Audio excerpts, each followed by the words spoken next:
Hello guys, welcome back to Potence 4.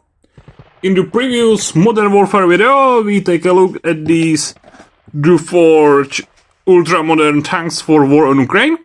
So if you didn't see the unboxing, I post link in the description and on the end of the video. And today we will take a look at the ultra-modern Ukrainian soldiers for the war on Ukraine with two types. One, well, we could say classical AK-74 guys, usable for, we could say, regular army or territorial defense or units like that. And at the, well, you can say, more odd unit, armed unit. And that's the soldiers with something which I think should be called C7, which is Canadian licensed Colt version from the 80s. Which you can spot from the classical AR-15 derivatives by having like twice to thrice length bar, and this, I would say, really striking look of these optical sights. So if you buy this set from the Forge, which is like the tanks is the same. It's a French company who specializes in 3D printing, modern and, well, Cold War stuff. You will get this set of 10 figures. You will have these 3 AK-74 guys, 6 these Colt C7, or I'm not sure if somebody is on the C8, but, well, it's possible. These Canadian R15 and one commander or NCO. So I will start with the commander, which is to me the most interesting figure, ironically.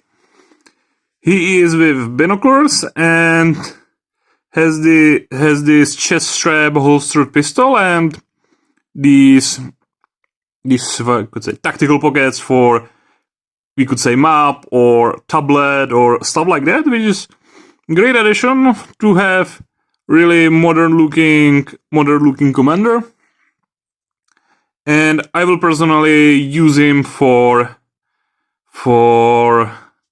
could say spotter or assistant for my javelin fighter, because all the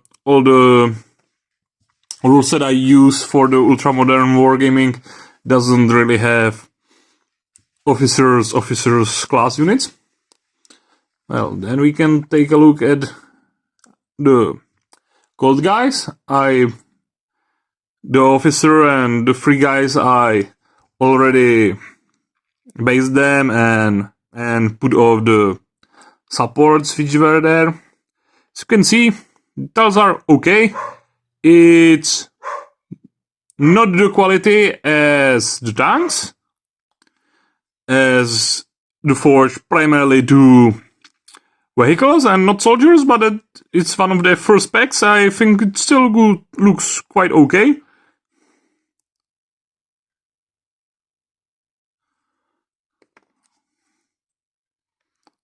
I like this resting guy. So, to tell you something more about this interesting weapon they choose for it. It's Canadian license made. I think it was M16A3, which now is, well, of course, upgraded. And Canadians sent something like, I think, 11,000 of them to Ukraine, and after them, even Dutch sent something like similar numbers. So at least there are officially something like 20,000+ of them. So you shouldn't be afraid to fill them, because, well, there's lots of them.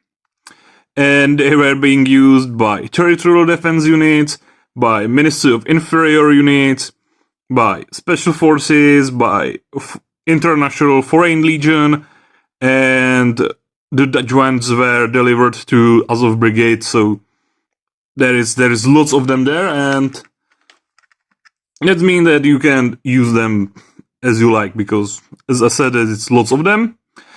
And the Dutch also send with them their licensed FM Minimi light machine gun, so you can basically add them to the units, and it would still well be in the feel, in the spirit of it, because you would have units which would be basically armed with this Dutch weapons scent. And after these guys, with codes which could be basically anything from, well, better armed territorial defense to special forces, we have these classical guys with AKs.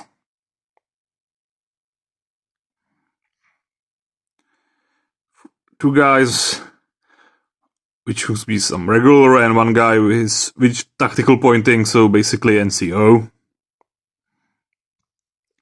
Which would be good for, I would say, classic regular army, or some better equipped territorial defense units, or better equipped at start of the war, probably to military standard by today's standard at the war. Well, the war is still ongoing, so stuff like that still change. A nice touch you can see is there on the NCO that he has these bands here, which is used in the war on Ukraine to distinguish Ukrainian and Russian forces, as most of the equipment is basically the same, and even Russians are not always using the Giflora, but sometimes the classic Western multicam, so it's used to avoid friendly fire. And I have there also the 3 miniatures, turn-based, enemy spotted / in-country, and warfighter miniatures, which I also use for the war on Ukraine, and we can take a look how the scale match. Because the Forge is not primarily Wargaming company, but scale models. So let's take a look how they fit. So here is the warfighter. We could say that is more like heroic bulky head scale, but it sort of fits. Well, in country, which I use the most. Well, I would say that they are okay to use together. I'd say that the Forge model has some smaller, more true scale realistic head, but it's no issue after all.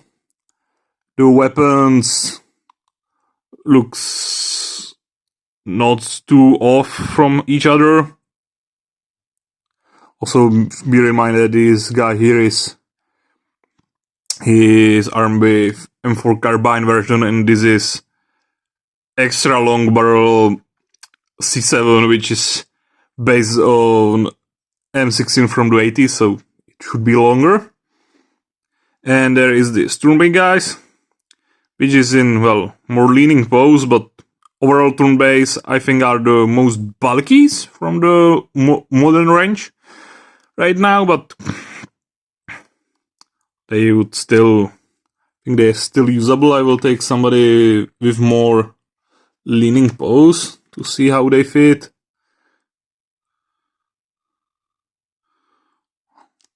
Oh, it's okay. I think the enemy spotted is the best fit. As you can see, they really match together.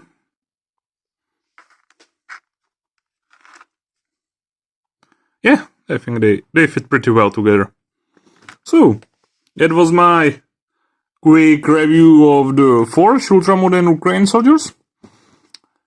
I think for the price, which was something like euro and something for one soldier, it's okay. The details are, it could be sharper, but as this is one of their first kits, I think they are pretty well. Good for the price, and basically there is not too much vendors who do war on Ukraine right now. And well, this is option how to field some extra troops from different manufacturer, and also field with the Canadian Colt 7s, which is pretty we could say exotic weapon to add something to the game. So I will put the shop link in the description, as I said earlier, if you want some vehicles, also check my video about the tanks. So see you in the next one, and don't forget to subscribe to don't miss it. Bye!